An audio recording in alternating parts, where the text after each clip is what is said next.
Nous voici donc de retour pour la vidéo numéro 58.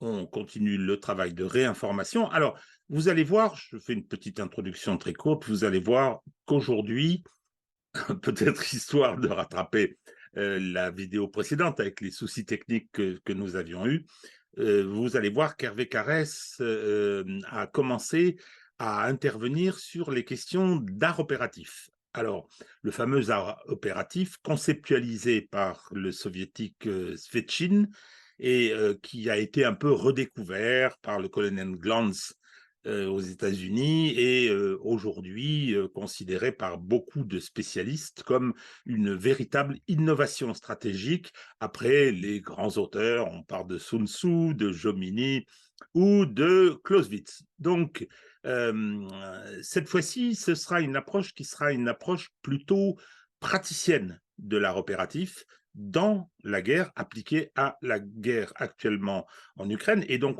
Hervé se sert de ces concepts, pas, j'insiste, sur le plan théorique, mais sur le plan pratique, dans leur dimension pratique appliquée à ce conflit précis, celui qui oppose aujourd'hui la Russie à l'Ukraine. Voilà. Donc, je répète, je redis que ceux qui souhaitent avoir le matériel iconographique, c'est-à-dire en fait les PDF établis par Hervé Carès, doivent me le demander. Je suis en train de faire une petite liste de diffusion. J'attendrai ceux qui se manifesteront cette fois-ci et je vais commencer cette semaine les envois. Vous avez peut-être noté que le générique, cette fois-ci, toujours un peu ironique, qui est un petit peu un clin d'œil que je fais à ceux qui nous suivent et qui nous sont fidèles, ce générique faisait la part belle à ce qui s'est produit au Canada, au Parlement canadien, où Justin Trudeau, Volodymyr Zelensky ont organisé avec Madame Freeland, petite fille d'un dirigeant nazi ukrainien, qui n'a jamais renié d'ailleurs les idées de son grand-père, Madame Freeland, qui est vice-premier ministre de l'Inde, ont organisé un triomphe romain invraisemblable, une ovation debout pour un ancien SS génocidaire qui a appartenu au pire des unités ukrainiennes, dont l'objectif principal fixé par les nazis était l'organisation du génocide, c'est-à-dire que c'était, par exemple, le massacre de Babi Yar, comme l'a dit Madame Simone Veil, ce sont les Ukrainiens qui étaient les plus zélés collaborateurs, comme l'a dit un survivant de Babi Yar, c'était les gens de l'Oun, les gens qui étaient au service de Bandera, qui ont amené les Juifs pour y être exécutés au fameux ravin de Babi Yar. Je signale qu'aujourd'hui, l'avenue qui y mène a été renommée avenue Bandera, sous les applaudissements de M. Zelensky. Le Yaroslav Unka, donc 98 ans, ancien SS non repenti, non seulement a fait l'objet d'une ovation extraordinaire au Parlement, mais il a précédemment été reçu dans le bureau de Justin Trudeau par Justin Trudeau et par Zelensky. C'est-à-dire que les deux chefs d'État qui étaient présents, ou chefs de gouvernement pour ce qui concerne Trudeau, ne pouvaient pas ne pas être au courant de qui était ce personnage. Enfin, les règles de sécurité élémentaires impliquaient que les cabinets leur disent, mais ils le savaient. Ils le savaient. Cet événement est épouvantable. Il est épouvantable pour plusieurs raisons. J'ai fait une erreur. Avant d'enregistrer cette petite introduction, j'ai regardé des bouts, des éléments du fameux film d'Even Klimov qui s'appelle Va et regarde en titre original, mal traduit en français par Requiem pour un massacre, qui raconte le massacre d'un village biélorusse, en rappelant qu'il y en a eu 629 pendant la Deuxième Guerre mondiale, 629 Oradour-sur-Glane. Ce film est terrible. Ce film est terrible. Et justement, le fait de le regarder, je dis j'ai fait une erreur parce qu'on ne sort pas complètement intact de ces images, eh bien, fait encore apparaître de façon plus ignoble l'événement qui s'est produit au Canada. Donc, ça, c'est le premier élément. Mais le deuxième élément, c'est qu'en France, personne n'a réagi. aucune autorité morale, aucune autorité politique. Où étaient les gens de la entre guillemets gauche? Monsieur Mélenchon a-t-il fait un communiqué? Madame Rousseau a-t-elle fait un communiqué pour stigmatiser ça? Monsieur Olivier Faure du Parti socialiste, les gens de Renaissance, hein, qui sont toujours à faire la chasse à l'extrême droite, aux nazis, aux fascistes. On passe un mois de grève contre la nomination, sous prétexte qu'il serait de droite ou voire d'extrême droite, je n'en sais rien, pour la nomination d'un journaliste à la tête du journal du dimanche. Mais quand un événement de cette nature, qui est la mise en avant de la pire des horreurs nazies, est organisée en Occident, silence. Bon, je ne veux pas être trop long là-dessus. Ce que vous allez voir dans le générique est plutôt un peu, enfin, essaye de prendre le problème avec un peu plus de légèreté que je le fais moi-même. Alors, à propos de ce générique, je pense que vous ne serez pas opposé à ce que je poursuive cette façon d'en faire un spécial pour chaque diffusion de nos vidéos hebdomadaires. Voilà, j'ai terminé cette petite introduction. Je vais passer la parole à Hervé Carès, qui va nous expliquer ce qui se passe sur le terrain, mais qui va le faire aussi grâce à la lumière de sa connaissance de l'art opératif. Voilà, à très bientôt.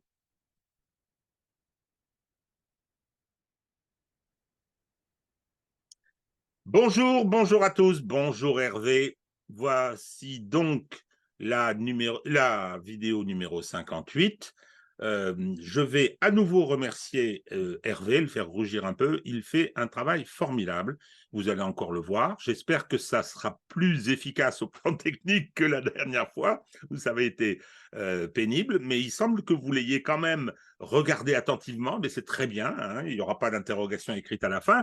Mais cette fidélité est importante. À propos de fidélité, euh, je reprends ce que je dis à chaque fois, mais je crois que c'est important pour la façon de faire fonctionner cette chaîne.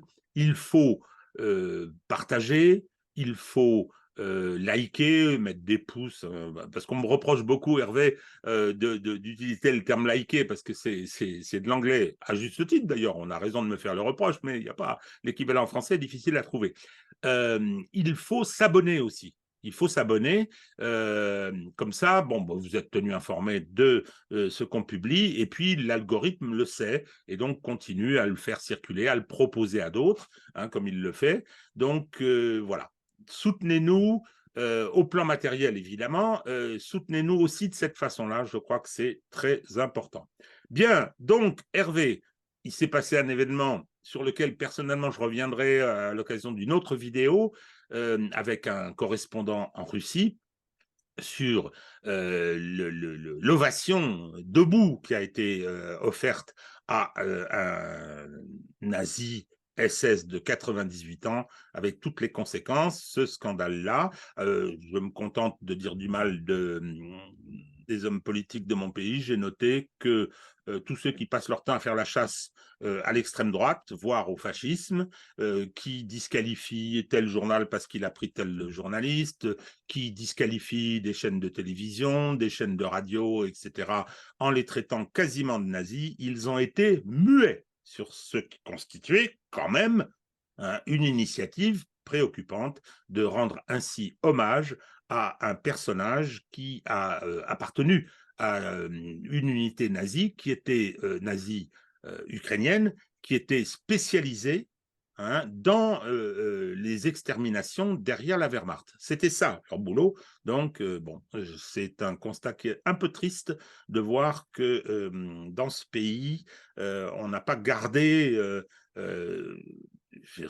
un véritable antifascisme au cœur. Bon, Hervé, à toi pour nous raconter ce qui se passe. Bonjour à tous. Comme Régis l'a dit, on s'excuse pour les derniers événements sonores de la dernière vidéo. On n'a pas pu faire mieux, hein. Malheureusement, j'avais abordé l'organisation des unités pour que les gens qui nous écoutent commencent à comprendre un petit peu cette complexité organisationnelle qui existe dans les armées, pour aller éviter trop de simplification. Concernant le sujet des SS de la brigade Galicia, les SS d'origine ukrainienne. Il y a une très très bonne vidéo, malheureusement en anglais, qui a été éditée par un historien anglais, Mark Felton, que j'ai partagé sur Twitter, et je vous conseille de la regarder. Vous pouvez également avoir des sous-titres traduits, et qui vous expliquera toute l'histoire de cette brigade et comment ces 8500 SS se sont retrouvés d'abord en Angleterre et ensuite au Canada, et que cela prouve que Monsieur Trudeau ne connaît pas l'histoire du Canada et l'histoire de la communauté ukrainienne qui est installée, notamment galicienne, qui a accueilli ces expatriés sulfureux. Donc, Hervé, je pense que Trudeau sait très bien de quoi il s'agit. Son père avait été interviewé là-dessus, hein, et ouais. il s'était exprimé en disant eux au moins ils sont anticommunistes. Hein, c'est ce qu'il Ah bon. avait. Il ne trouvait pas ça formidable. Tu as raison de pointer cette vidéo. Alors en ce qui concerne le film, il ne faut pas manquer le film d'Evan Klimov qui s'appelle en russe Va et regarde, et en français, Ah oui. drôle le titre qui est pas bon, qui est Requiem pour un massacre, qui raconte un Oradour sur glane en Biélorussie, hein, où il y a eu 621 Oradours sur glane, hein, pour la seule Biélorussie. Donc c'est un film terrifiant, extraordinaire, dont on ne ressort pas totalement intact. Je tiens à le dire, mais vraiment regardez-le. À toi. Et ce film est téléchargeable facilement et trouvable sur Internet. Oui, oui. Donc maintenant, pour la vidéo d'aujourd'hui, nous allons bien sûr retracer l'actualité géopolitique, mais nous allons prendre un petit peu de hauteur de vue sur le plan stratégique, de manière très très simple, hein, et de manière pédagogique, pour vous montrer que souvent ce que l'on vous raconte sur les plateaux télé ou dans les médias, en termes de stratégie des belligérants directs ou indirects, eh bien, ce n'est pas comme ça que cela fonctionne, et que les Russes ne se vengent pas lorsqu'il y a une frappe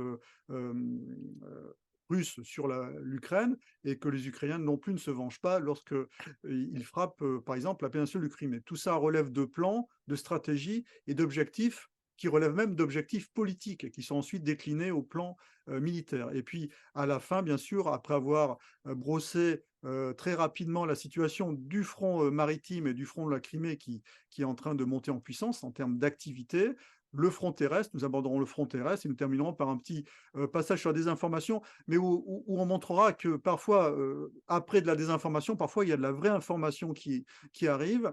Et puis, nous mettrons encore à l'honneur le Centre français pour la recherche et le renseignement d'Éric Dénessé, qui est vraiment un très très bon, qui a fait un très très bon travail, et je vous conseille de le lire, sur l'analyse a posteriori des intervenants experts militaires sur les chaînes TV.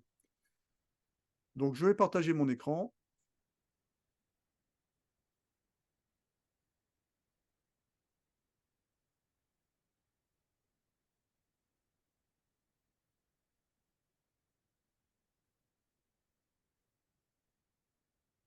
Et voilà, nous y sommes.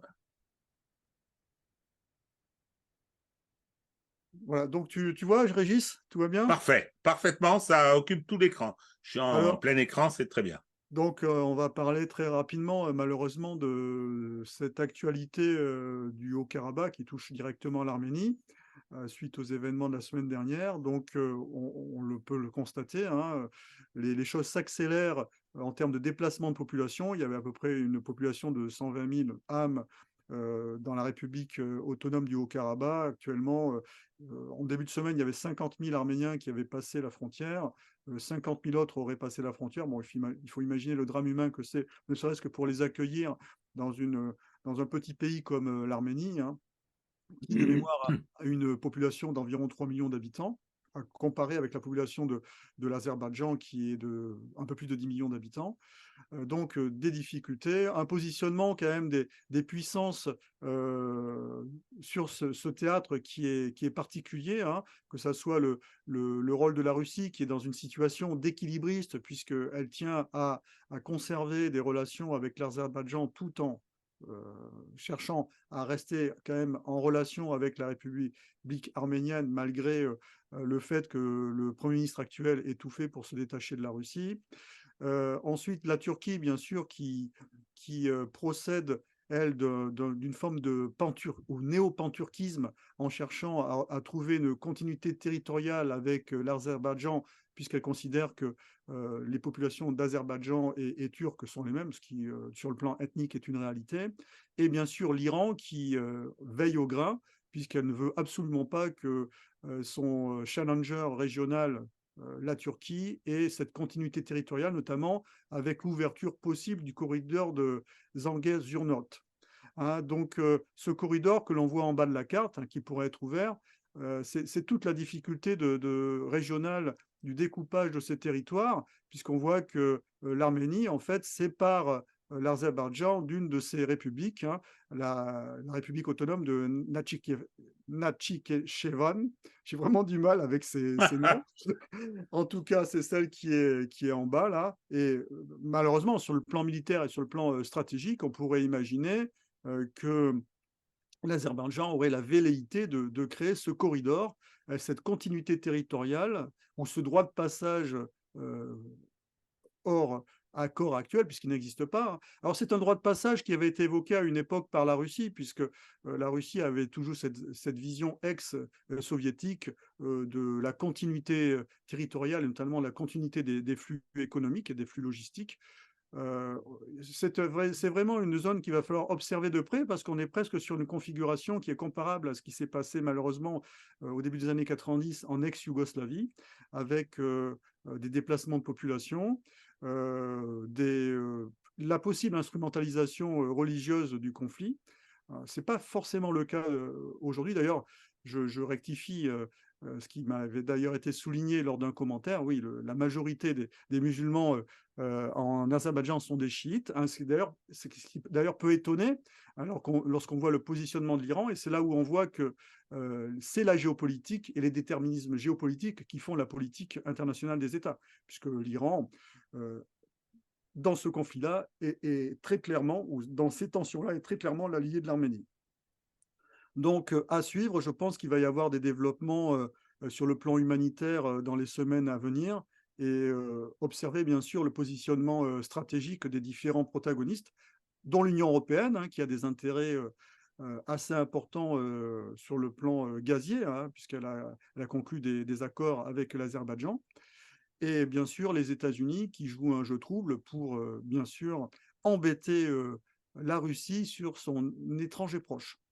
Donc, à suivre. Je vous conseille également de regarder l'excellente vidéo de Pascal Boniface qui est sortie en fin de semaine, hein, qui est une excellente synthèse. Je pense que c'est la meilleure synthèse de la complexité géopolitique de cette zone. Alors maintenant, sur le front de la guerre et de son soutien par les économies belligérantes, on peut constater que la Russie, après avoir consacré 3% de son PIB au conflit, a décidé de monter à 6%, ce qui reste quand même une portion bon, c'est un doublement de l'effort, mais qui est largement tenable par la Russie, hein, étant donné les gains qu'elle a pu avoir avec la vente de ses hydrocarbures au cours de l'année 2023. Donc, une Russie qui s'engage très clairement dans un conflit de haute intensité et éventuellement dans la durée, puisque de nombreux responsables russes pronostiquent un conflit qui pourrait durer jusqu'en 2025. Notamment, c'est le vice-président de la Douma qui s'est exprimé en ce sens. Alors maintenant, comme je vous l'avais dit, on va essayer d'explorer un petit peu des notions stratégiques qui vont vous permettre de comprendre comment fonctionne en fait un système de guerre, hein, et comment fonctionnent les états-majors et les échelons politiques, possiblement, qui sont impliqués dans un conflit. Et une des notions majeures, c'est la notion de centre de gravité, hein, qui a la première fois a été exprimée et théorisée par Clausewitz dans son livre de la guerre. Et le centre de gravité, c'est vraiment c'est le cœur du système ennemi, c'est de là d'où il va retirer toute sa puissance. Et si on le touche, hein, et bien évidemment, on peut faire basculer l'affrontement en notre faveur. Mais évidemment, nous aussi, nous avons des centres de gravité, hein, à protéger. Alors, le centre de gravité, de manière très schématique, il y a différents types de centres de gravité selon le périmètre où on se situe. Vous avez des centres de gravité militaires de niveau stratégique et de niveau opératif, donc liés au théâtre et stratégique, englobant plusieurs théâtres. Vous avez des centres de gravité économiques, vous avez des centres de gravité politiques, des centres de gravité sociaux, des centres de gravité informationnels et des centres de gravité liés peut-être aux infrastructures vitales. Donc, on est dans la stratégie globale. Maintenant, ce qui va nous intéresser, c'est la stratégie militaire, le centre de gravité militaire. On peut considérer qu'il y a des centres de gravité militaires de 2 niveaux, du niveau stratégique, donc englobant tous les théâtres d'opération, et des niveaux de centres de gravité opératifs qui concernent un théâtre d'opération. Donc, le centre de gravité, c'est ce qui va donner de la force. On va retrouver des capacités essentielles dans le centre de gravité. Il y aura bien sûr des exigences derrière ce centre de gravité liées aux moyens et aux ressources essentielles pour que le centre de gravité puisse exister. Et bien sûr, ce centre de gravité sera attaquable. Il aura des vulnérabilités et ces vulnérabilités seront à protéger si c'est notre centre de gravité ou à attaquer si c'est le centre de gravité de l'adversaire. Alors tout ça est un petit peu théorique, mais c'est très important de le comprendre pour suivre la suite de ce que l'on veut vous exposer. Alors, toujours pareil, la notion de centre de gravité, c'est des forces, des capacités, des ressources et bien sûr des faiblesses. Ça peut se rapprocher d'une certaine manière, pour ceux qui connaissent, à ces matrices SWOT, hein, force, faiblesse, menace et peut-être opportunité ou mesure à prendre pour éviter d'être attaqué. Alors, derrière cette notion de centre de gravité, maintenant, si on se ramène aux belligérants directs qui sont actuellement engagés sur le front ukrainien, sur le front de cette guerre en Ukraine. Alors c'est très schématique, je n'ai pas dit que c'était les centres de gravité des Ukrainiens et des Russes, c'est pour vous montrer comment cela peut fonctionner. Alors j'ai trouvé 4 centres de gravité, on pourrait ensuite discuter sur le détail, est-ce qu'ils sont stratégiques ou opératifs. Bon, j'ai une petite idée, mais on ne va pas rentrer dans ce débat sibyllin. Pour le côté russe, en termes de centre de gravité, vous avez le soutien de la population. C'est une évidence. Et c'est d'ailleurs pour cela que le pouvoir politique russe est réticent à trop mobiliser pour ne pas fragiliser son économie et pour éviter surtout que le soutien à de la population dans cette guerre qui est plutôt important, voire majoritaire, s'effrite. La souveraineté sur la Crimée, c'est un centre de gravité qui est fondamental. Alors, je ne parle pas alors, certains pourraient me rétorquer, mais pourquoi vous ne parlez pas des 4 oblasts qui ont été annexés? Parce que je pense que c'est un gage, mais non pas un centre de gravité. Mais lorsqu'on est sur la Crimée, on est vraiment sur un centre de gravité, aussi bien sur le plan symbolique, politique que stratégique. Ensuite, la maîtrise de la mer Noire. Alors, quand je parle de la maîtrise de la mer Noire, il faut bien comprendre que la flotte de la mer Noire russe, c'est la flotte qui a la suprématie en mer Noire. Alors, je ne connais pas le détail de la flotte turque, mais très clairement, on est sur une flotte qui a la suprématie en mer Noire en l'état actuel. Donc, c'est la flotte qui a les capacités de maîtriser la mer Noire.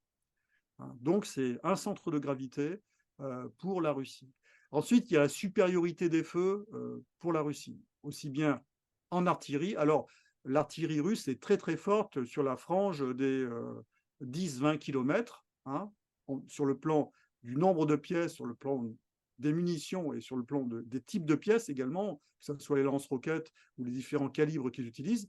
Après, lorsqu'on passe sur la frange des 30-40 km, on peut retrouver, c'est vrai, une supériorité technologique de l'artillerie ukrainienne avec moins de pièces, mais des pièces de 52 calibres qui peuvent porter plus loin. Mais la supériorité des feux, c'est un élément majeur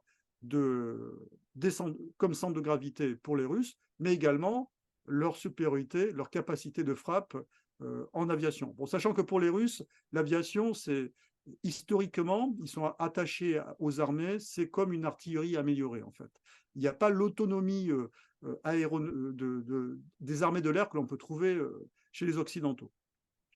Donc, ces centres de gravité, les Russes doivent les défendre vis-à-vis des attaques sur ces centres de gravité que pourraient faire les Ukrainiens.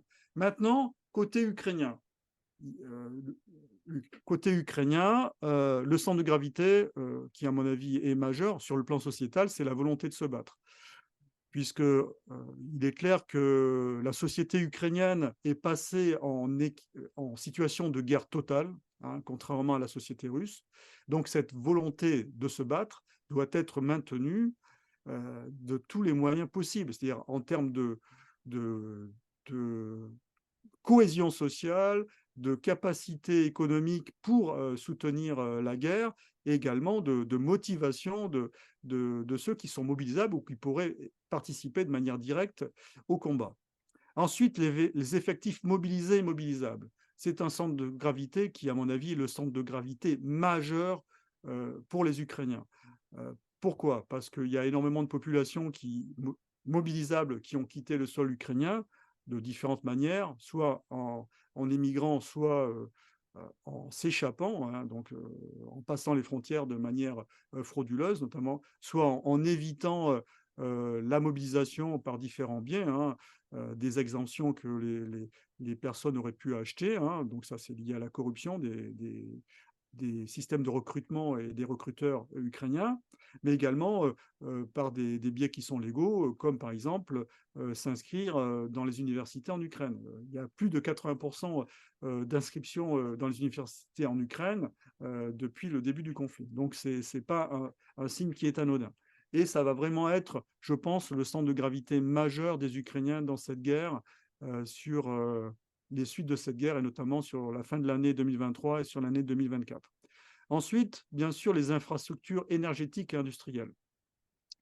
On parle sur les plateaux télé des frappes ukrainiennes, mais bien sûr, on ne parle jamais des frappes russes sur les infrastructures ukrainiennes qui sont liées à la vie de l'État ukrainien. Ces infrastructures énergétiques, ces usines du complexe militaro-industriel, ou toutes les usines d'ailleurs qui participent à une production qui pourrait avoir des conséquences militaires, hein, ou participer à la production du complexe militaro-industriel ukrainien qui arrive quand même encore à fonctionner de manière sporadique, eh bien, ces frappes russes, elles sont quasiment quotidiennes, hein, que ce soit sur les ports, sur Odessa, sur tous les ports qui ont des terminaux, notamment des capacités d'exportation céréalière, sur les entrepôts logistiques, sur les infrastructures capables de produire de l'électricité. Alors, ils ont arrêté, parce que je pense que, de toute façon, elles ont été largement détruites par les Russes. Mais maintenant, il y a surtout l'interconnexion avec l'Europe qui a permis aux Ukrainiens d'avoir un tant soit peu d'électricité lors de l'hiver dernier. Est-ce qu'il en sera de même lors du prochain hiver? Et bien sûr, pour les Ukrainiens, deuxième centre de gravité très, très important, c'est le terrain, c'est leur territoire. Ne plus perdre du terrain, d'où cette défense acharnée des Ukrainiens dès que les Russes ont des velléités d'avancer. Et d'ailleurs, les Russes jouent énormément là-dessus pour attaquer le centre de gravité lié aux effectifs, à la ressource humaine mobilisable, au-delà des moyens qu'ils peuvent détruire. Et bien sûr, ensuite, gagner du terrain dans la mesure du possible c'est l'objectif politique toujours du pouvoir ukrainien, retrouver les frontières de 91. Donc ces centres de gravité, chaque belligérant va chercher à les défendre et l'autre belligérant va chercher à les attaquer. Tu as un truc à dire, Régis? Juste, oui, comme tu m'offres la parole, je Bah oui. ne serai pas accusé de t'avoir interrompu. Sur le terrain, c'est effectivement une question très importante. Alors, on a sur nos plateaux les spécialistes de la chaîne d'arpenteurs, hein, je pense à ce pauvre Jean-Dominique Merchet, qu'on n'entend plus beaucoup, me semble-t-il, hein, et on fait des mesures, oui, ils ont repris, tant, etc. Je signale un article du New York Times, il y a quelques jours, et qui a été confirmé par un autre média. Depuis le début de la contre-offensive, les Russes ont pris plus de territoire qu'ils n'en ont perdu. hein, sur la ligne de contact. Donc, effectivement, ça rejoint ce que tu dis. Les efforts faits par les Ukrainiens à des coûts extraordinaires et terribles n'ont pas empêché, dans cette forme de guerre particulière, n'ont pas empêché les Russes de prendre plus de terrain. On n'entendra pas sur les médias français. Ouais. Je rajoute que je l'ai vu, la carte du New York Times, mais elle se garde bien de citer les avancées russes au nord en direction de Kupiansk. Oui, en plus, oui, oui.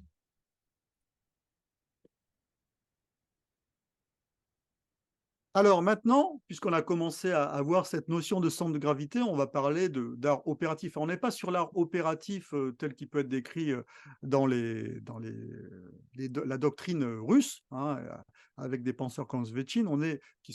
C'est souvent une approche un petit peu philosophique, voire parfois ésotérique, mais on est vraiment sur la partie application de cet art opératif, comment ça fonctionne. Eh bien, il faut d'abord répondre aux questions suivantes. En fait, quel est l'état final recherché, hein, par la stratégie nationale? Et j'aurai l'occasion d'y revenir. Cet état final recherché, il doit être défini par le politique. Ça ne sera jamais un chef militaire qui va définir l'état final recherché politique. Mais à partir de cet état final recherché politique, le militaire va définir un état final recherché stratégique, donc un effet militaire qui sera en relation avec cet effet politique.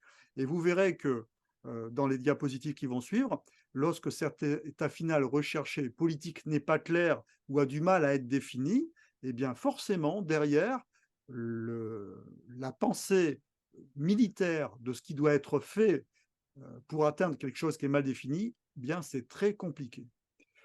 Ensuite, quels sont les effets à créer pour permettre d'atteindre cet objectif, cet état final recherché politique qui s'est traduit en objectif militaire? Quelles séquences d'actions vont permettre de conduire à atteindre cet état final recherché, notamment en attaquant le ou les centres de gravité de l'adversaire, de l'ennemi? Quelles sont les ressources et les moyens que je vais devoir allouer pour atteindre ce centre de gravité? Et quel est le coût probable ou le risque encouru face à mes actions et comment je pourrais diminuer ce risque, hein? Donc, l'état final recherché, c'est vraiment la situation finale que l'on cherche à atteindre sur le plan politique. Donc, pour les Ukrainiens, c'est clair, hein, sur le plan politique, ils l'ont assez annoncé, c'est retrouver les frontières de 91. Pour les Russes, moi, je considère qu'on est toujours sur la neutralisation de l'Ukraine, au sens que l'Ukraine doit être un pays neutre, mais je pense que maintenant, ils ont des ambitions territoriales, notamment depuis l'annexion le 27 novembre des 4 oblasts, hein, et peut-être que même, vu ce qui se passe actuellement sur la Crimée avec ces nombreuses attaques qui sont pilotées avant tout depuis Odessa, peut-être qu'ils ont pour ambition à terme également de neutraliser Odessa. Alors je dis neutraliser, je ne dis pas forcément le conquérir, mais éventuellement le conquérir. Donc, on est sur ce type de raisonnement. Et c'est à partir de ces raisonnements que tout va se faire.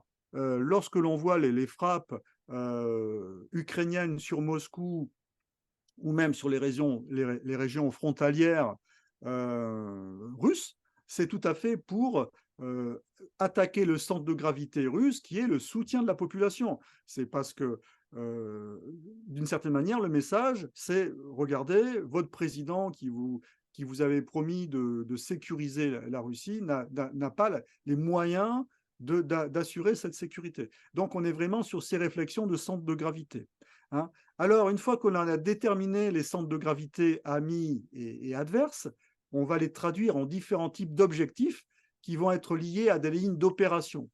Alors, par exemple, vous avez la ligne d'opération sécurité avec un objectif qui va être lié à un objectif qui permet d'attaquer la sécurité de l'adversaire, la ligne d'opération gouvernance pour attaquer la capacité de gouvernance de l'adversaire, ou ensuite la ligne d'opération développement économique et social sont des exemples que j'ai pris, hein. J'aurais pu en faire d'autres, des lignes d'opération, ça m'a permis de gagner du temps, mais le système est toujours le même. Et ensuite d'attaquer l'objectif développement économique et social. Et lorsqu'on a atteint ces objectifs, tout ou partie, évidemment, ça permet d'atteindre par concaténation le centre de gravité adverse qui a été découpé en petits objectifs comme cela.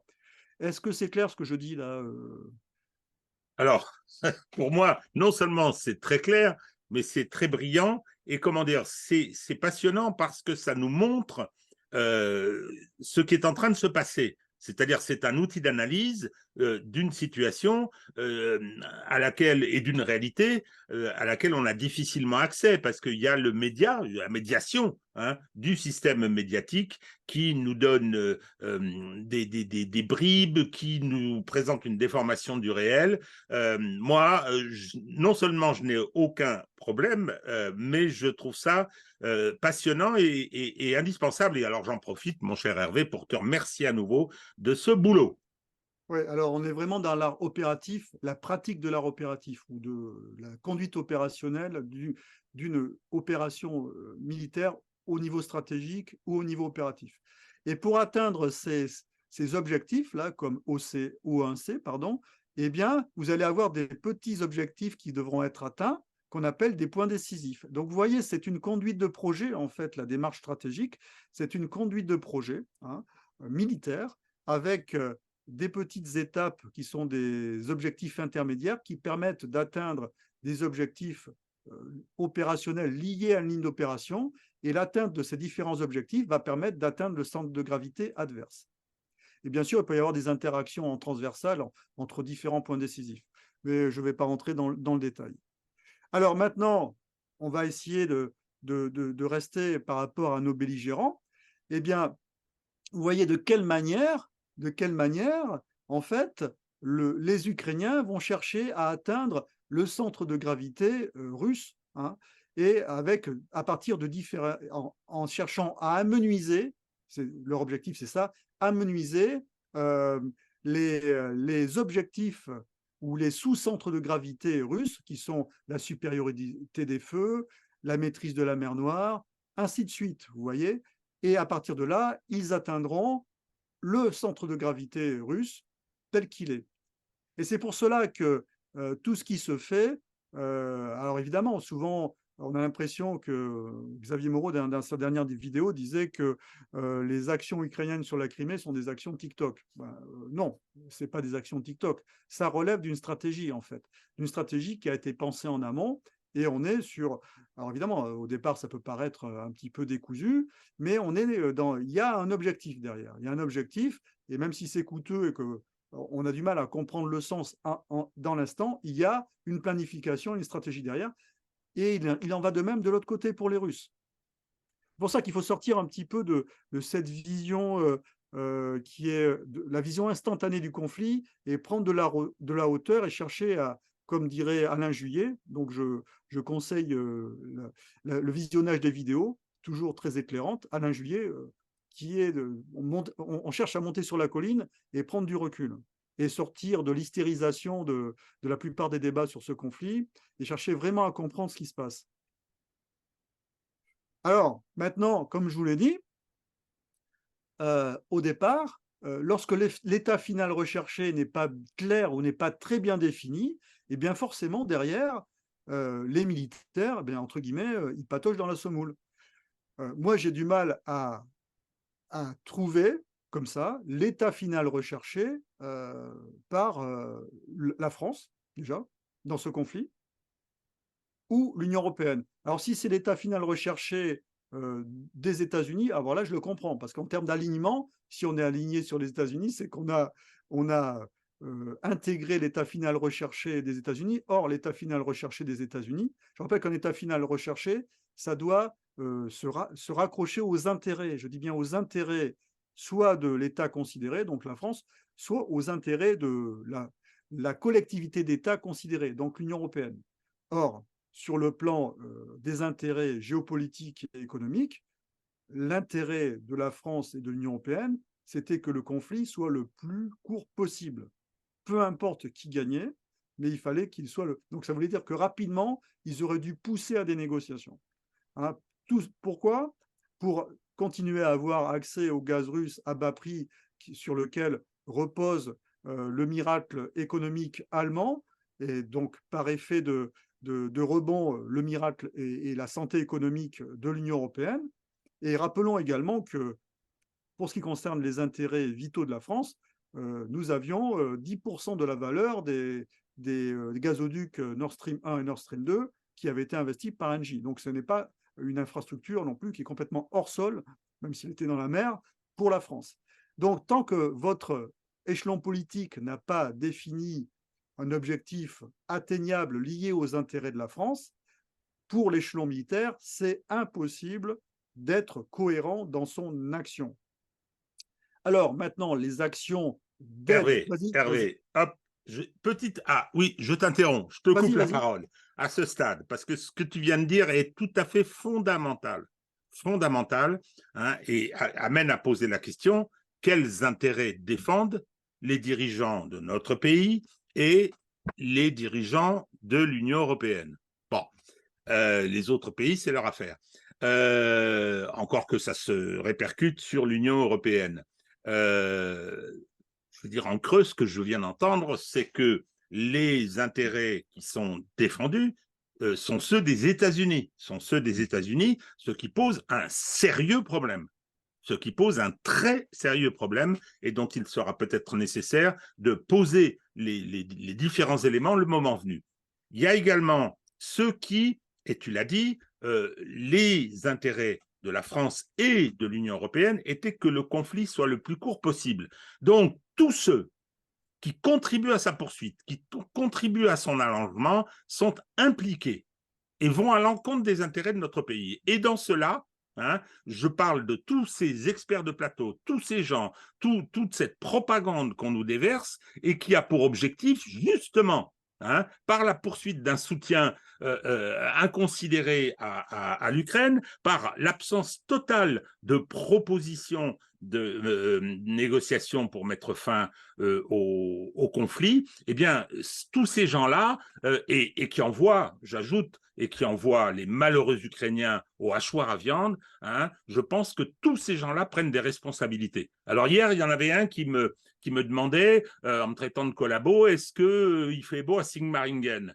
J'ai pas d'état d'âme là-dessus. J'ai aucun compte à rendre de ce point de vue-là. J'ai quelques titres historiques et familiaux à faire valoir, hein, mais ceux qui sont à Sigmaringen ou qui finiront à Sigmaringen, ce sont ceux qui ont défendu bec et ongle les intérêts des États-Unis, hein, et qui ont poussé à la prolongation de cette guerre. Voilà ce que je tenais à dire. Hein, c'est ma position personnelle, évidemment. Mais de toute façon, dans cette guerre, les intérêts stratégiques de la Russie, leurs objectifs stratégiques, les objectifs stratégiques des Ukrainiens, les objectifs stratégiques des États-Unis, on les comprend, ils sont lisibles, ils ont été quand même documentés par ces 3 entités. Les intérêts stratégiques de l'Union européenne, hormis habiller, entre guillemets, des valeurs. Alors, on pourrait discuter d'ailleurs là-dessus parce que ça veut rien dire absolument. Et puis en plus, on est dans le double standard, hein, puisque si on se réfère au marché du gaz qu'on va ouvrir avec l'Azerbaïdjan, ben, on n'est pas du tout dans les valeurs qui sont entre guillemets défendues. Mais de toute façon, il faut raisonner en intérêt. Sur le plan des intérêts de la France, hein, des intérêts, le marché russe, ben, on va prendre l'exemple de l'entreprise Renault. C'était son premier marché à l'exportation. Tous ces actifs ont été rachetés, puisqu'on sait. De toute façon, la Russie a racheté au rouble symbolique tous les actifs des entreprises qui se sont désengagées du marché russe. Il faut imaginer la perte que cela constitue pour l'entreprise Renault, qui est quand même une des entreprises phares françaises. Alors, je ne parle pas d'autres entreprises. Alors, il est très intéressant quand même de voir que les entreprises qui sont à 100% sur des fonds privés, comme Total, ils ont dit au gouvernement français, bon, écoutez, hein, nous, on a des intérêts stratégiques, notamment dans l'exploitation du gaz au nord de la banquise, sur la banquise, j'ai oublié le nom, hein, et d'autres projets d'ailleurs également avec l'industrie pétrolière russe. Ils ne sont pas désengagés, mais on peut même parler du groupe Auchan. Le groupe Auchan a ri au nez et les autres entreprises qui attendent simplement que le conflit s'arrête. Mais ça sera quand même difficile parce que la Russie ne se considère plus comme un partenaire, elle est en train réorienter son économie vers l'Asie.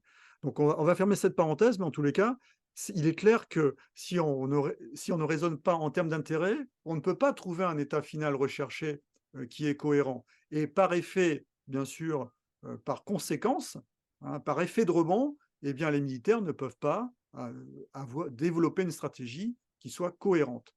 Hein. Le retrait du Niger, si on- quand on raisonne en termes d'intérêt, eh bien, très rapidement, on voit que notre intérêt, c'était de rester en contact avec le gouvernement, même si on considérait qu'il était illégitime, que l'on puisse continuer à avoir notre base au Niger et qu'on puisse continuer également à avoir des accords commerciaux avantageux, notamment dans le cadre de l'exploitation des gisements d'uranium. C'était ça notre intérêt. Donc à partir de là, une fois qu'il est bien défini, on voit très bien qu'on se retrouve dans une position qui est celle d'ailleurs des États-Unis et qui a été défendue par Victoria Nuland lorsqu'elle est allée voir les putschistes. Elle leur a dit, écoutez, globalement, vous faites ce que vous voulez, mais vous ne touchez pas notre base. Bah, leur base, hein, où ils ont tous ces drones. J'ai oublié le nom de la base. Mais c'est ça. Et les Américains, de toute façon, ce sont des pragmatiques, ils ne fonctionnent qu'en termes d'intérêt. Et un gouvernement qui est dirigé par des pragmatiques, il ne va ne fonctionner qu'en termes d'intérêts nationaux. Hein. Alors, parfois, Alors les attends, Américains. Hervé, Ouais. j'ai hésité, je me suis dit, est-ce que je vais Vas-y, l'interrompre à nouveau pour parler du vas-y, vas-y. Niger? Et c'est toi qui as abordé la question. Macron s'est ridiculisé. Il s'est ridiculisé avec ses rodomontades. Tout d'un coup, il a eu des pulsions. Mais c'est toujours son narcissisme, hein, qui prend le dessus sur une analyse concrète des réalités. Euh, Là, il est obligé de retirer l'ambassadeur après avoir dit que c'était un otage. C'était lui qui l'avait pris en otage. Il est obligé de retirer les troupes françaises. Et qui est-ce qui est à la manœuvre derrière? Et aujourd'hui, moi, j'ai été faire un petit tour sur la presse internationale. Hein, tout le monde dit bon, ben voilà, les Américains ont roulé Macron dans la farine. Voilà, il a eu tout d'un coup une pulsion d'intérêt national, hein, à sa façon, hein, c'est-à-dire qu'il a voulu satisfaire ses pulsions narcissiques et les vrais patrons, hein, ne l'ont même pas rappelé à l'ordre. Ils ont fait ce qu'ils avaient à faire, ce que tu viens de décrire, et nous, on est ridicule. Enfin, Macron est ridicule, hélas. La France avec lui un peu. Donc, cette notion de centre de gravité et d'état final recherché, elle est fondamentale. Si on se prend au niveau, si on prend un niveau supérieur et on parle de géopolitique mondiale et de géostratégie mondiale, il est clair que l'objectif, bon, de toute façon, il est énoncé, il est décrit par différentes publications de la Rand Corporation. C'est, pour les Américains, c'est conserver le leadership mondial face à un adversaire majeur qui est la montée en puissance de la Chine. Alors même si la Chine a une approche différente de celle des États-Unis, elle n'est pas vraiment vers la recherche d'un hégémon militaire et économique, elle est plutôt sur une approche qui est celle du jeu de Go, en fait. Hein. On en avait parlé, tu sais, Régis, une fois, le but, c'est que le supposé adversaire devienne un allié. Et on est dans ce type d'approche. Hein, chez les Chinois, on n'est pas du tout dans une forme de recherche de victoire avec un échec et mat, hein, comme sur un échiquier. Mais en tout cas, les Américains, il est clair que leur objectif géostratégique et géopolitique mondial, c'est conserver le leadership. Et que pour cela, alors, pour des raisons également parfois idéologiques, hein, qui sont liées au courant néoconservateur aux États-Unis, qui sont présents aussi bien au Parti démocrate qu'au Parti républicain, c'est éviter que la Russie redevienne une puissance mondiale. Hein, et c'est tout le travail justement qui a été fait par le président Poutine depuis son accession pour amener la Russie vers cette reconnaissance à nouveau d'une puissance mondiale et une puissance avec laquelle il faut compter. Et donc, pour cela, eh bien, ils utilisent également des lignes d'opération avec des objectifs qui vont permettre d'atteindre le centre de gravité des Russes. Et parallèlement, bien sûr, par effet de rebond, les Russes, bien sûr, se défendent et cherchent à évidemment, amenuiser le leadership des États-Unis par différentes actions, que ce soit maintenant les BRICS, l'abandon du dollar pour la vente des hydrocarbures, toutes ces actions qui sont en fait des actions qui permettent d'attaquer le centre de gravité des Américains. Donc, vous voyez tout ce qui se passe en ce moment et qui parfois est commenté en disant sous la forme un petit peu d'une scène de théâtre entre Poutine, le cancéreux hystérique, qu'est-ce que je- hystérique paranoïaque, face à des chevaliers blancs qui seraient de la démocratie, qui seraient le président Biden et le président Zelensky. Non, c'est pas comme ça que ça se passe. On est vraiment sur des affrontements géopolitiques, hein, d'États, et puis parfois également avec des gros intérêts personnels qui peuvent venir renforcer l'engagement de certains hommes politiques placés au règne du pouvoir. Voilà. Donc, toujours prendre un petit peu de hauteur et voir que ce qu'on présente de manière binaire, en fait, est extrêmement complexe et penser bien en amont.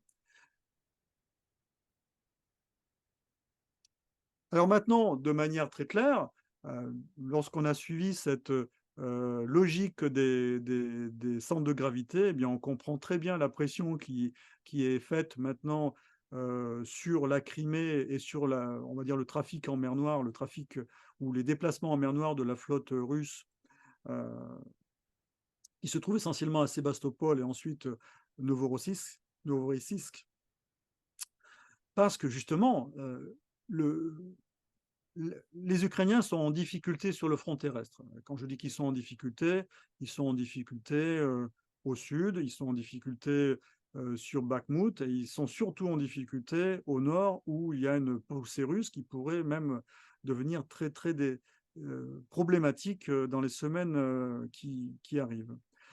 Mais ça leur permet, cette stratégie en mer Noire et d'attaque de la Crimée, d'attaquer le centre de gravité russe, un centre de gravité russe fondamental, la péninsule de Crimée, sans engager leur centre de gravité qui est déjà très fragilisé et très amenuisé par les Russes, c'est leurs ressources humaines mobilisées et mobilisables. Et vous voyez tout l'intérêt de cette stratégie, que j'appellerais de stratégie de contournement, qui permet aux Ukrainiens d'avoir certains succès, des succès indéniables, hein, puisque c'est évident que le contrôle de l'espace aérien criméen ou même des abords maritimes de la Crimée, ce n'est pas forcément une tâche facile, surtout que les Ukrainiens bénéficient de l'appui en renseignement de l'OTAN, mais également de l'appui en matériel de l'OTAN qui leur permet d'avoir des moyens de frappe dans la profondeur qu'ils n'avaient pas au départ, que ce soit les HIMARS, alors de manière anecdotique puisqu'on est sur de l'opératif, mais sur le stratégique courte portée, avec notamment les missiles Storm Shadow ou Scalp. On aura l'occasion d'y revenir dans la vidéo, et peut-être bientôt les attaques MS. Et bien sûr, sur le plan maritime, cette utilisation des drones maritimes, hein, qui ont une portée assez importante, entre 400 et 800 km dans le meilleur des cas, et cette stratégie maritime des Ukrainiens se rapproche, toute proportion gardée, de la stratégie qui était celle de l'Allemagne nazie contre la flotte britannique, hein, avec les sous-marins, les U-boats. Hein. Ils n'ont pas la capacité à tenir la mer avec une flotte de surface, mais ils ont la capacité à agresser la flotte de surface de l'adversaire.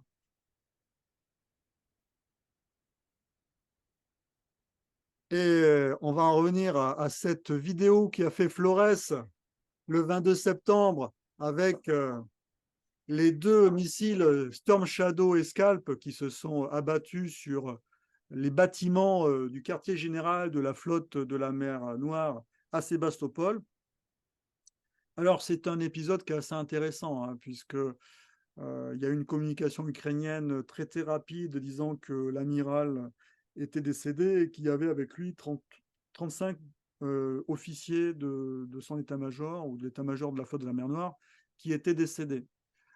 Premier constat, c'est que ce soit des missiles Scalp ou Storm Shadow, les Russes savent que nous avons fourni ces armes-là qui leur posent un problème, hein, l'éclair, même s'ils arrivent à en abattre un certain nombre, Ce sont des missiles, d'abord, qui sont furtifs, donc qui sont difficilement détectables, qui volent très bas et qui sont surtout atteignables par la défense antiaérienne à courte portée, donc à proximité des cibles potentielles. En tous les cas, pour la France, il est clair que maintenant c'est acté. Pour les Russes, on ne sera plus un intermédiaire crédible en cas de négociation. On est trop engagé maintenant. Donc notre rôle historique de puissance d'équilibre, avec des liens quand même qui étaient assez, oui, qui étaient assez anciens avec la Russie, hein. Même beaucoup de Russes sont d'ailleurs francophiles, hein, et sont assez étonnés du positionnement actuel de la France. Euh, on ne pourra plus jouer notre rôle historique dans ce conflit.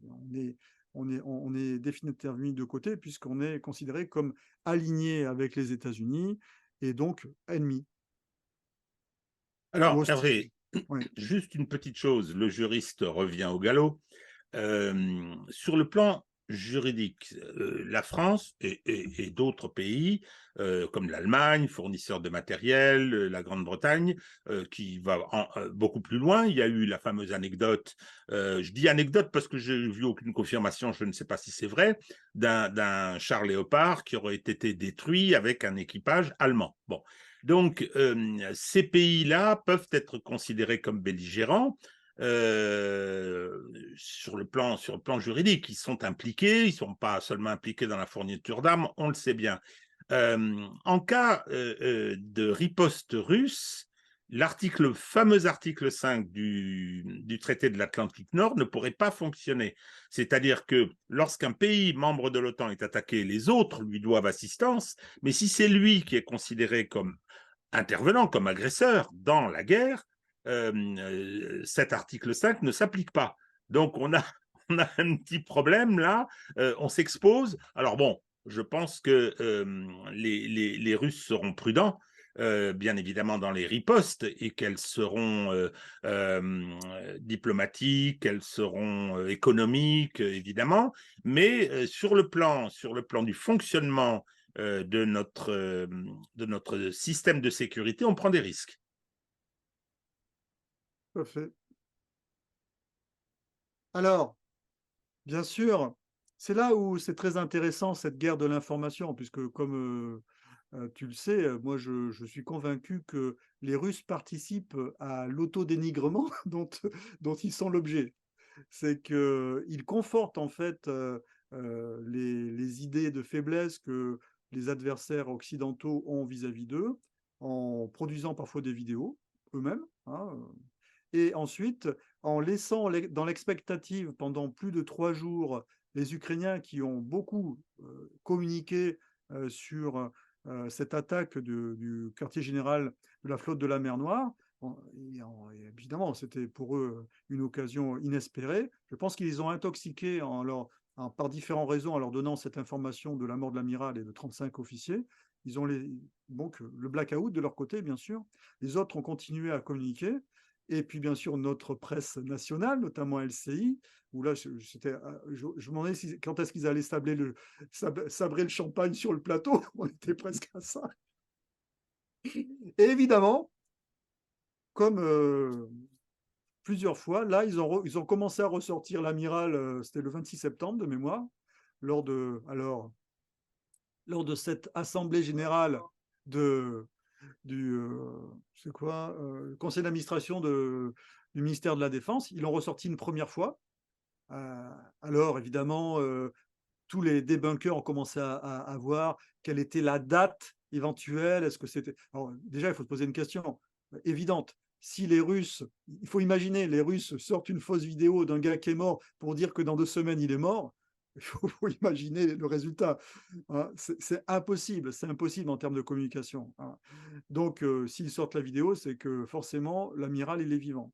Alors, pourquoi il peut être vivant, l'amiral, malgré la frappe? Parce que tout simplement, comme tous les états-majors opérationnels euh, qui se respectent, et notamment les états-majors opérationnels qui sont de niveau stratégique. Je ne parle pas des états-majors mobiles, parce que malheureusement, les états-majors mobiles, ils se mettent là où ils peuvent. Mais les états-majors opérationnels de niveau stratégique, ils sont en général enterrés dans des bunkers, à minima sous le bâtiment administratif et à maxima dans une autre zone. Donc, taper le bâtiment administratif avec un missile, c'est comme si on tapait le ministère des Armées en France, hein. On pourrait détruire les superstructures, mais l'état-major opérationnel stratégique français, il n'est pas en superstructure, il est en sous-sol, il est dans un bunker, il est protégé. Donc voilà, déjà, je pense que les experts militaires sur les plateaux, il y a certains qui se sont posé la question quand même, auraient pu déjà s'interroger là-dessus.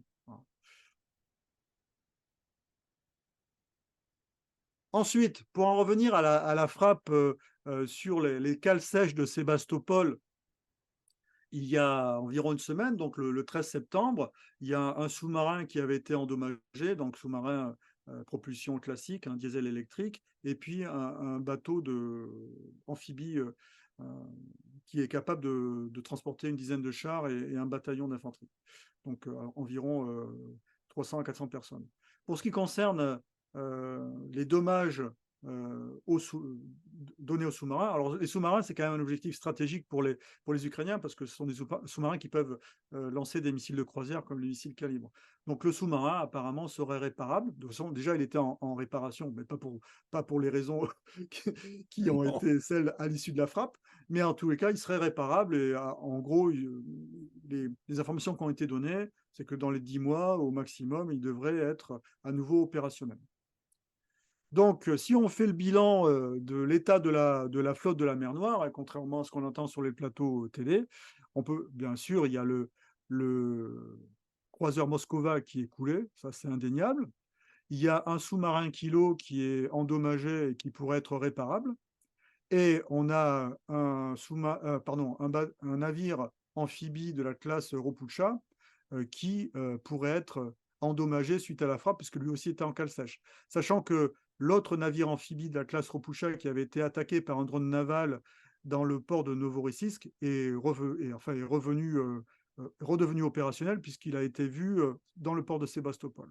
Alors ces bateaux-là, comme les sous-marins et comme tous ces bateaux qui sont capables de frapper à la terre avec leurs missiles de croisière, sont évidemment des cibles stratégiques pour les Ukrainiens.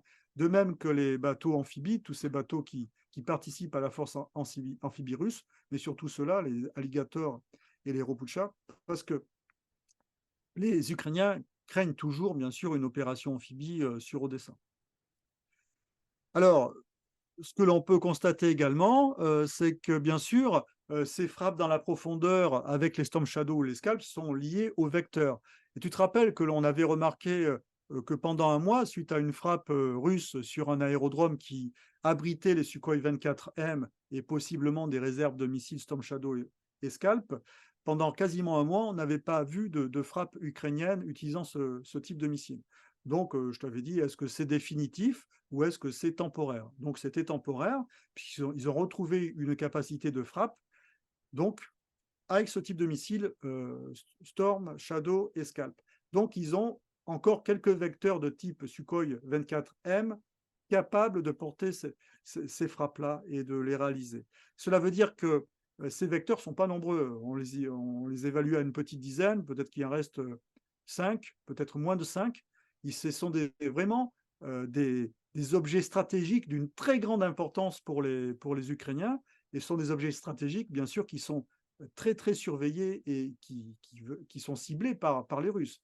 Alors, comment les Ukrainiens font pour déjouer justement cette surveillance russe? Bien sûr, ils bénéficient de l'appui de renseignements électroniques et puis des éléments de reconnaissance otaniens qui permettent aux Ukrainiens de voir à quel moment il y a des ruptures ou des couloirs dans la surveillance anti-aérienne russe par les radars. Surtout, les Russes ont un problème avec leurs avions de surveillance, l'équivalent des AWACS, hein, que l'on trouve dans l'OTAN ou aux États-Unis, parce qu'ils n'en ont pas assez, ils ont des problèmes de maintenance, ce qui fait qu'ils ne peuvent pas avoir 100% de veille aérienne avec leur équivalent de l'AWACS, qui est l'Ilyushin 76, avec un radar qui ressemble d'ailleurs à celui de la AWACS au-dessus, hein, qui ressemble à une petite soucoupe volante qui est au-dessus de l'avion.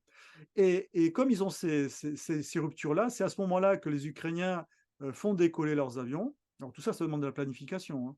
Donc renseignement otanien, électronique, renseignement évidemment de ciblage otanien, et puis planification, parce que tu ne fais pas une planification de frappe sans faire une planification de rance. Donc la planification, il est clair que dans la planification des frappes, il n'est pas possible qu'il n'y ait pas des officiers otaniens qui y participent, ou alors un état-major otanien qui participe entre l'état-major qui va planifier les frappes en Ukraine et celui qui donne le renseignement d'objectifs, notamment, il n'est pas possible qu'ils ne travaillent pas ensemble. Donc, comme je dis souvent, l'OTAN n'est pas engagée directement, mais à la limite de l'engagement direct dans ce conflit-là. Donc, les Ukrainiens font décoller les Sukhoi 24M qui volent à très très basse altitude. Il y a des images où on voit des Sukhoi, c'est un gros avion quand même, le Sukhoi 24M, ils sont quasiment entre 15 et 20 mètres d'altitude, c'est vraiment très très bas. Ensuite, ils montent, ils lâchent leurs missiles et ensuite, ils réatterrissent au même aérodrome ou dans un aérodrome différent. Et il semblerait que les Ukrainiens, ensuite, démontent les avions partiellement et les font graviter par la route, certainement de nuit. Bon, là, on voit un avion qui est traîné par un camion de jour, mais ça se fait très probablement de nuit. Donc, toute cette ingéniosité des Ukrainiens pour conserver leurs derniers vecteurs, qui sont vraiment le cœur de leur capacité de frappe lointaine, hein, même s'ils ont peut-être d'autres moyens comme les missiles Neptune qui peuvent aller jusqu'à 350 km dans leur version terrestre. Mais en tous les cas, c'est avant tout les Storm Shadow, les Scalp. Alors, dans quelle mesure ces frappes sont tenables dans la durée, puisqu'elles reposent avant tout sur un nombre de vecteurs qui est très faible, hein, le reliquat des Sukhoi 24M, et ensuite, bien sûr, la réserve de Scalp, puisque globalement, lorsqu'ils tirent 10 Scalp, les Russes arrivent à en abattre 7, hein, entre 7 et 8, hein, avec du missile très courte portée, ou alors de la défense antiaérienne très courte portée, à proximité des cibles. Alors, lors de l'attaque, justement, deux bâtiments qui étaient en cale sèche, là, le bâtiment amphibie et puis le sous-marin, il est possible que, alors j'ai quand même cherché à fouiller le renseignement, que les Ukrainiens aient fait décoller 2 Sukhoi 24M avec chacun 10 missiles Storm Shadow. Donc c'est énorme en termes de poids. Alors j'ai vérifié déjà si ça correspondait aux capacités d'emport du Sukhoi 24M. Le fait est, il a 5 points d'emport possibles. Est-ce que c'est possible? Pourquoi pas? Parce qu'ils ont découlé de toute façon d'Odessa, les Sukhoi 24M, ils n'ont pas volé très très longtemps. Et ensuite, ils ont dû lâcher leur vague de missiles. Alors, ces missiles-là sont préprogrammés aussi en amont. Quand on préprogramme un missile Storm Shadow et un missile Scalp, il faut connaître les codes de programmation des missiles. Tu comprends ce que je veux dire? Très bien, oui. C'est que je On leur fait leur GPS alors, hein, donc il n'y a pas besoin de GPS en fait, puisqu'il est programmé. Bon, il peut se recaler après, il a une centrale inertielle avec quelques signaux satellites, mais en fait, il ne peut pas, par exemple, s'attaquer à des cibles mobiles. Le Storm Shadow, c'est vraiment de la cible fixe. Mais par contre, pour entrer dans la programmation, euh, c'est des codes, tu vois. Donc, je ne pense pas que ce soit les Ukrainiens qui fassent la programmation. Donc, à vérifier, on ne le saura jamais, mais ça pose question. Voilà, donc cette attaque-là, eh bien, c'était 10 Storm Shadow, l'attaque sur les navires en cale sèche, et 10 Storm Shadow et Scalp lâchés, bon, c'est les mêmes missiles de toute façon, et 7 qui ont été détruits par la défense antiaérienne très courte portée russe. Alors maintenant, d'où l'intérêt pour les Ukrainiens dans le cas où ils perdraient leur capacité de lancement de Storm Shadow par la destruction des derniers Sukhoi 24M, eh bien, c'est cette opportunité des attaques MS. Alors, je sais que c'est toujours en discussion, il n'y a pas de décision qui a été prise, parce que de facto, avec une portée de 300 km, ça serait également une menace importante sur les arrières opératives ou le stratégique courte portée russe, hein, cette zone opérative lointaine ou pré-stratégique russe. Et également les missiles Taurus, hein, qui sont des missiles qui sont comparables aux missiles, alors je schématise, hein, Storm Shadow et Scalp, mais avec une capacité anti-bunker qui seraient renforcés par rapport aux autres missiles, comme les Scalp et les Storm Shadow. Alors maintenant, nous allons parler très rapidement du front terrestre, en remontant du nord jusqu'à l'embouchure du Dniepr.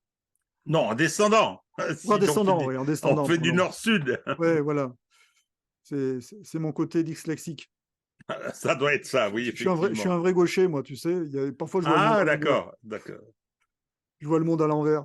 Et oui, oui, en descendant, en descendant. Et donc, sur la frontière russe, eh bien, les frappes continuent de harcèlement, continuent, ou par drone ou par des frappes d'artillerie, avec quelques incursions également de commandos, région de Belgorod, région de Koursk. Voilà.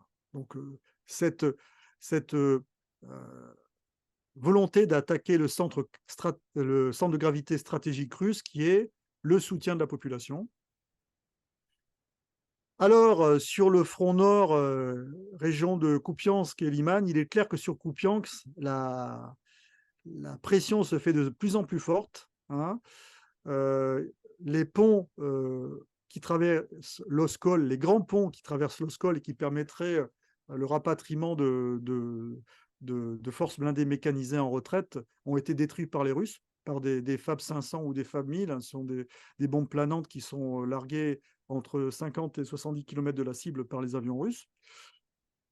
Donc, comme je te l'ai dit, ah bon, les combats continuent, mais je t'avais dit que les Russes étaient probablement en pause opérationnelle, mais ils sont en train, en fait, de modéliser, en fait, la partie arrière du front de manière à créer un entonnoir, en fait, pour que les forces ukrainiennes qui sont à l'est de l'Oskol se retrouvent face à une coupure, qu'elles auront des difficultés à passer avec leurs moyens lourds. Alors, bien sûr, ils peuvent mettre des moyens, des pontons, d'autres moyens, ou traverser, bien sûr, en laissant le matériel lourd. Mais je pense qu'on est peut-être dans les prémices d'une nouvelle poussée russe sur ce front-là. Dans la zone de Donetsk, toujours les combats au sud et au nord sur Marinka et Advika pour les saisir ces villes-là, euh, pour chasser l'artillerie ukrainienne qui frappe tous les jours la ville de Donetsk.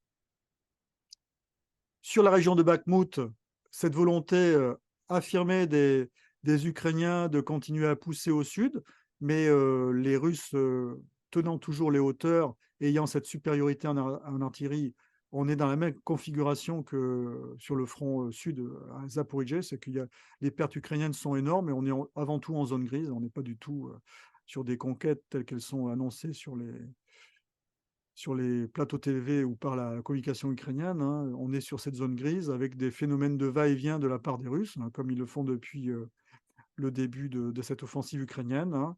La défense élastique continue. Sur le front de Zaporijjia, eh bien, on est toujours dans la même situation. Avec une accalmie, je pense qu'on assiste à un épuisement des forces ukrainiennes dans ce secteur. D'où la bascule sur le front maritime et sur le front de Crimée, qui est vraiment un contournement des difficultés sur le front terrestre, mais un contournement qui est efficace et efficient, puisque ça leur permet, comme je l'ai dit précédemment, d'attaquer un centre de gravité russe sans continuer à user leur centre de gravité qui est passablement affaibli, c'est-à-dire leurs ressources humaines mobilisables et mobilisées. Donc on est loin du compte encore sur ce front terrestre. Et bien sûr, une hypothèse qui est ressortie, c'est une hypothèse que j'avais évoquée il y a quelques mois, Eh oui. hein, puisque les Ukrainiens ils peuvent très bien être tentés de faire des coups, hein, des coups à portée stratégique. La centrale d'Energodar, il est clair que sur le plan stratégique et opératif, c'est un objectif qui est très très important. Alors suite à la destruction du barrage, c'était au mois de juin de mémoire, je ne me rappelle plus. Ouais. Qui permettait Bon. au réservoir en face de la centrale d'Energodar d'avoir une certaine hauteur d'eau. Maintenant, le réservoir est quasiment asséché. Et, et donc, cette hypothèse d'une attaque combinée des Ukrainiens par la terre et via le réservoir qui est maintenant asséché pour soit encercler la centrale, soit la saisir, ressort. Bon, je suis un petit peu sceptique là, parce que les forces ukrainiennes sont quand même très affaiblies dans le secteur. En tous les cas, on peut constater, de manière, maintenant, affirmée, que la destruction du barrage profite maintenant aux Ukrainiens, très clairement. Et c'est d'ailleurs pour cela qu'ils sont en train de positionner, à l'ouest du Dniepr, dans la région de Kherson, des forces assez conséquentes, de l'équivalent d'une brigade, et que les Russes, heu, bombardent énormément cette zone, hein, ils craignent en fait, une volonté de franchissement amphibie, de la part des Ukrainiens. Alors, est-ce que ça va se faire ou pas? Ou est-ce qu'ils vont chercher à saisir une des îles ici sur l'embouchure et peut-être prendre pied de ce côté-là? C'est à voir, mais en tous les cas, on peut constater, et ça c'est indéniable, que la destruction du barrage, sur lesquels les Russes avaient la main et qu'ils pouvaient ouvrir et fermer les vannes selon leur volonté, hein, pour balayer éventuellement une volonté de traverser des Ukrainiens dans cette zone-là, eh bien ça profite sur le plan des opérations aux Ukrainiens. Donc voilà les possibilités qu'il pourrait y avoir de franchissement des Ukrainiens. Donc c'est également un secteur à suivre. Alors maintenant, on va parler un petit peu de Ah, désinformation. revoilà notre petit couple. Oui, oui, et sa compagne Martine, voilà. Martine, Cher au Martine. cœur d'Hervé. Oui, oui, mais j'aime bien, oui, oui. Alors, on va commencer par un débat qui était assez intéressant. On en revient à cette notion de différence entre les objectifs politiques et les objectifs militaires. C'était un débat qui était assez intéressant avec l'ineffable Guillaume Ancel. Lui, Notre c'est ami à tous. ah oui, mais je pense que lui, il est dans un monde parallèle, je pense, ce garçon. Mais donc c'est un débat intéressant parce que il disait voilà donc comment l'armée française va pouvoir se réarticuler à la lumière des enseignements de cette guerre en Ukraine, alors qu'elle était faite pour être un corps expéditionnaire en Afrique. Pour, pour les raisons que l'on a évoquées précédemment, on est en train de se désengager d'Afrique. Mais le débat, en fait, est tronqué parce que l'armée, elle ne fait que répondre à un cahier des charges, qui est le livre blanc, par exemple, hein, de la défense, hein, ou à des objectifs politico-militaires. Elle n'est pas là pour définir ses propres objectifs et son format. Même si elle participe au débat, aux échanges, c'est avant tout une décision politique. Ensuite, comme je vous l'ai dit, le Centre français de recherche sur le renseignement, eh bien, un excellent article que je vous conseille de lire sur la gueule de bois des experts de plateau TV. Et ils expliquent pourquoi c'est un fiasco total des experts de plateau télé, et notamment également des journalistes, hein. Et pourquoi il y a cette absence de débat et de, d'analyse rationnelle de ce qui se passe sans aucun parti pris ou alors avec un minimum de parti pris et en évitant toutes les réflexions qui sont à la fois idiotes et puis qui pourraient être d'ailleurs euh, soumises à la justice, hein, hein, bon, qui sont pas loin du racisme vis-à-vis des Russes, hein. Sur certains plateaux, les Russes ont été traités de cafards. Bref, j'en passe et des meilleurs.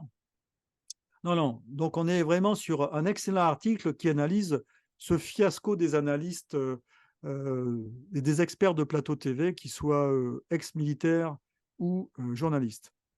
Et un exemple, hein, voilà. Avant la fin de l'été, l'Ukraine a gagné la guerre. Voilà, un exemple.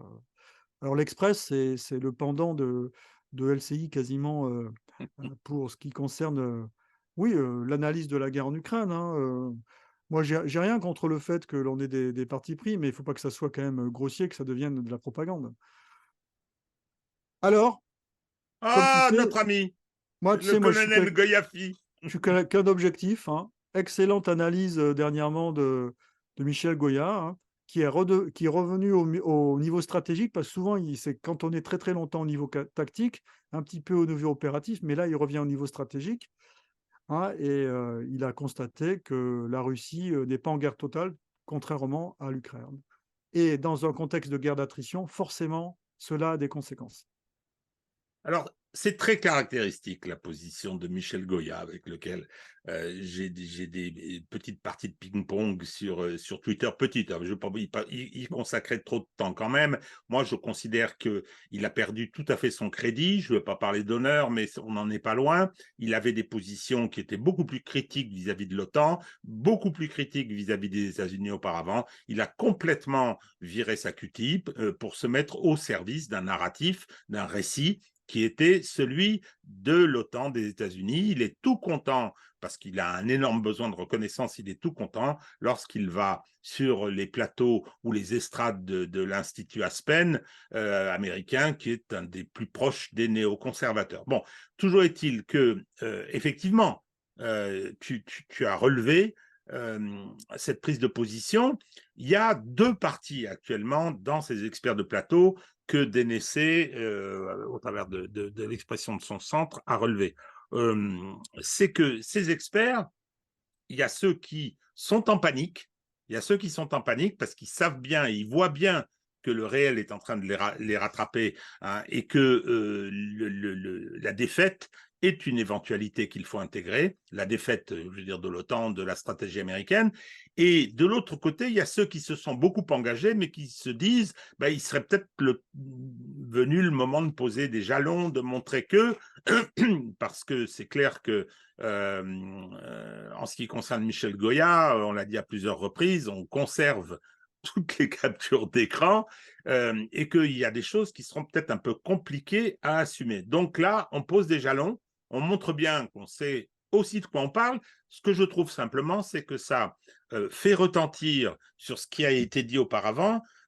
Ça, c'est la preuve d'un cynisme, c'est-à-dire qu'on savait qu'on disait n'importe quoi, mais on le disait quand même. Maintenant, on prend des distances. Alors, pour caractériser le fanatique, je pense à Quatremer, le spécialiste européen de Libération, qui dit la France est en guerre, on doit envoyer des troupes là-bas, etc. Et naturellement, il n'est pas volontaire pour aller faire un tour sur la ligne Surovikin. C'est assez effrayant d'en arriver à ce niveau d'indignité. Voilà. Bon, ça, c'était les méchancetés que j'avais envie de dire à propos de mon cher ami le colonel Goyafi. Oui, mais tu as raison. En fait, sur les plateaux télé, il y a les hystériques qui sont assez nombreux et les réalistes qui sont vraiment très peu nombreux, voire d'ailleurs pas invités. Donc, on a des plateaux TV qui sont hystériques. Hystériques, hein, bon, alors, il y a bien sûr les Ukrainiennes, entre guillemets, de service. Ben, à la limite, je les comprends, hein, puisque leur pays a été agressé. D'astreinte. Oui, d'astreinte, leur pays a été agressé, donc elles sont dans leur rôle de toute manière. Mais ensuite, il y a des hystériques de différents bords. Quand on analyse leur background, on voit qu'ils sont plus ou moins liés à des think tanks otaniens, atlantistes, américains, enfin bref. Et après, il y a les hystériques, je pense, qui sont rentrés en religion. Ils ont découvert le drapeau de l'Ukraine le 22 février 2024. C'est devenu Heu, oui, une forme de fonds de commerce d'hystérisation, hein. C'est toutes ces ONG là qui se sont créées quasiment avec, l'agression russe. Donc là aussi, il y a des représentantes ou des représentants d'ONG, et il y a heureusement quelques réalistes quand même sur les plateaux, mais ils ne sont pas nombreux, hein, et forcément, en raison de la situation qui est difficile pour les Ukrainiens, sur le front terrestre en ce moment, eh bien, on est sur des discours qui sont complètement effarants. On est sur des discours qui sont, pires que le pire des des plateaux de Soloviev en Russie. Ah, je ne le suis pas souvent, mais comme, LCI le cite à foison de temps en temps, mais sans se rendre compte que sur LCI, ils font pire, en fait. Bref, Alors oui, LCI est utilisé en Russie, hein, d'après oui, ce que oui, je c'est sais. ça, ouais. Ils s'en servent pour montrer comment on les traite et ça Ouais, ouais. nourrit l'opinion publique, hein, sur le sentiment d'une lutte existentielle. Ouais. C'est, c'est, Voilà, contrairement à ce que les gens pensent, les médias occidentaux sont visibles en Russie sans VPN, et notamment LCI. Et il y a beaucoup d'étudiants qui sont francophones, hein, en Russie, hein, parce que, comme je dis, il y a une forme de francophilie qui est quand même assez installée dans la société russe, hein, qui est presque historique, hein, qui date de Pierre le Grand d'ailleurs, et qui a été entretenue. Et ils sont soit effarés parce qu'ils entendent, soit ils sont hilars, hein, parce que c'est grotesque, en fait, c'est grotesque et bref, voilà. malheureusement. Alors, C'est moi je gentil. Tu me fais profiter de deux copains. C'est beh, oui, j'ai l'ineffable commencé, Titelman, il y avait, Guillaume qui a Ancel. l'excuse d'être un âne, hein, mais bon, ce qui n'est pas le cas de Goya. Vas-y. Ensuite, il y avait, Michel Goya et maintenant il y a Titelman. Alors Titelman, c'est ce que j'en pense. Je trouve que c'est un bon chroniqueur en aéronautique. Maintenant, il est sur son chemin de croix, hein, avec l'Ukraine. Et par contre, il invite parfois des gens qui sont très pertinents. Et il a invité dans une vidéo le responsable de la formation de l'école du Ginet en France, qui est euh, l'ancien chef de corps du régiment de génie de la Légion étrangère. Alors le débat était très intéressant parce que, évidemment, les questions de Xavier Titelman étaient orientées avec toujours ce fond de Rousseau-dénigrement et heu, je schématise, hein, globalement, ce qu'a expliqué le colonel, c'est que le minage, russe était, très ingénieux et très novateur sur le fond et la manière et ensuite que la traversée rétrograde de Kherson, c'était sur le plan du génie, une manœuvre magistrale. Alors évidemment, l'autre, en expliquant qu'ils avaient créé des leurres en créant de faux pontons avec des leurres électromagnétiques, je ne crois plus précisément ces explications en tout cas, et à un moment donné, il lui dit, écoutez, il ne faut jamais il ne faut jamais sous-estimer son adversaire. Alors le gars est resté toujours le colonel est resté toujours très, très maître de lui, mais un très, très bon professionnel, hein, qui a très bien expliqué, la manœuvre de génie qui est fondamentale en ce moment sur le front de Zaporijia, hein, la manœuvre de génie russe et en expliquant, comment fonctionnaient les Russes. Alors évidemment, l'autre en face était un petit peu décontenancé puisqu'il les prend pour des ploucs avinés, des moudjiks qui sont juste bons à manier des pelles et encore pas trop bien. Non mais c'était un grand moment. Ça a été un grand moment en fait parce que c'était un professionnel face à un commentateur militant, on va dire, voilà. Alors, Et une vidéo très intéressante et que je conseille, à nos spectateurs de regarder. alors, je connais quelqu'un d'autre qui a salué très tôt ce passage du Dniepr. Hein, il s'appelle Hervé Carès. Dans nos conversations initiales, il m'a toujours dit qu'il considérait à l'époque, c'est à l'époque, hein, comme un des tournants de la guerre, c'était le caractère magistral de cette manœuvre menée par Surovikin d'ailleurs.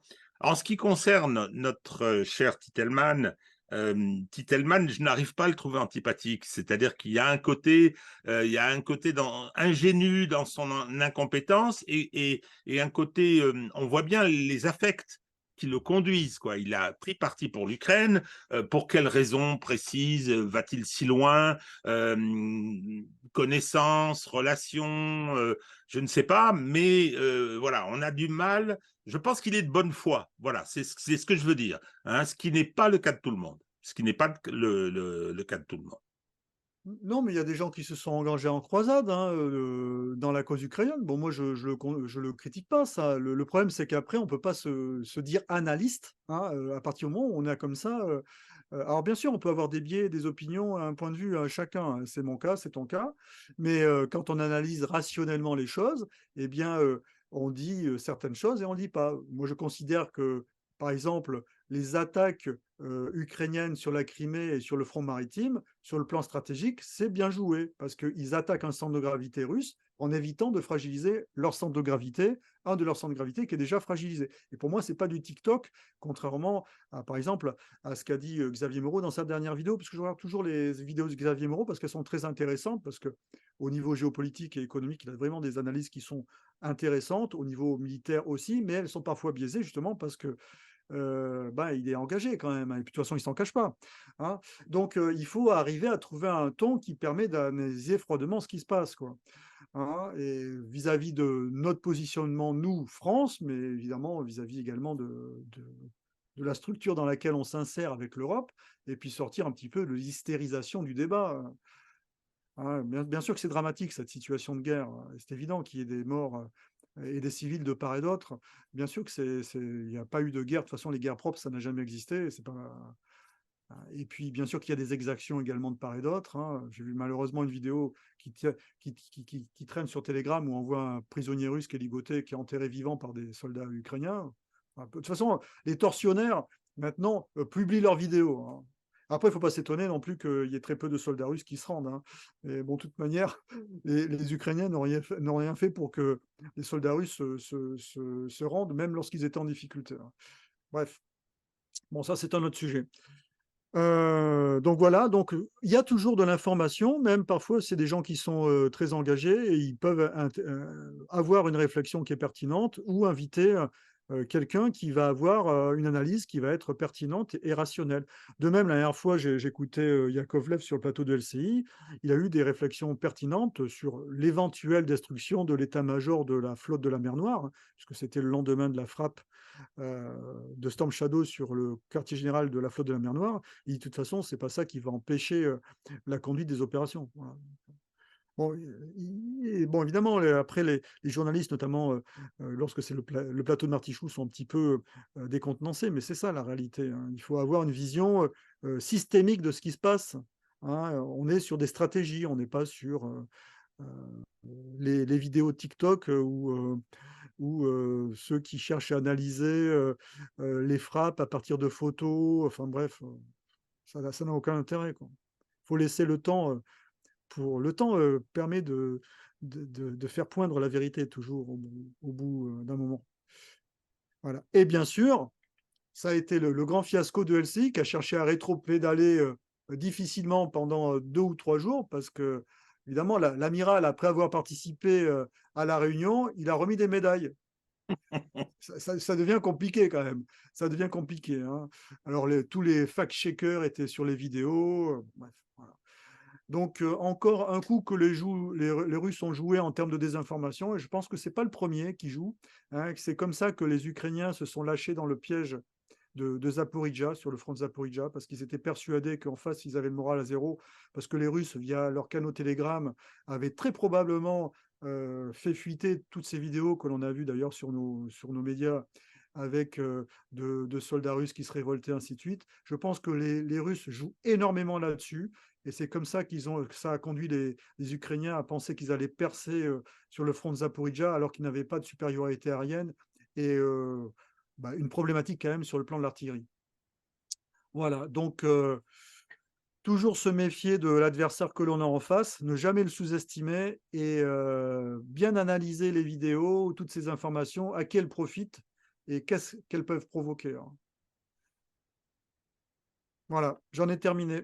Alors, on va enlever l'affichage. Est-ce que c'est moi? Voilà, c'est moi qui ai le droit de l'enlever. Bon, eh bien, écoutez, là, je m'adresse aux gens qui nous regardent. Remarquable travail d'Hervé, hein, sur cette analyse, finalement, de l'art opératif en action, hein. Je crois, tout à fait essentiel. C'était passionnant.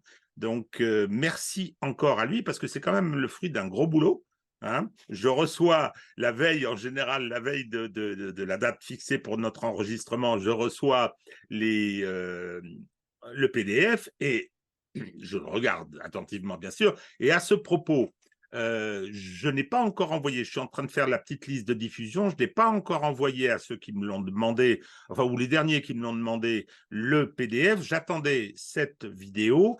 Donc, n'hésitez pas. Je crois que, en particulier aujourd'hui, c'était tellement copieux. Le fait d'avoir ensuite les supports en PDF permettra encore d'approfondir. Merci encore, Hervé. Merci à tous de votre fidélité et à très bientôt. Merci, au revoir à tous.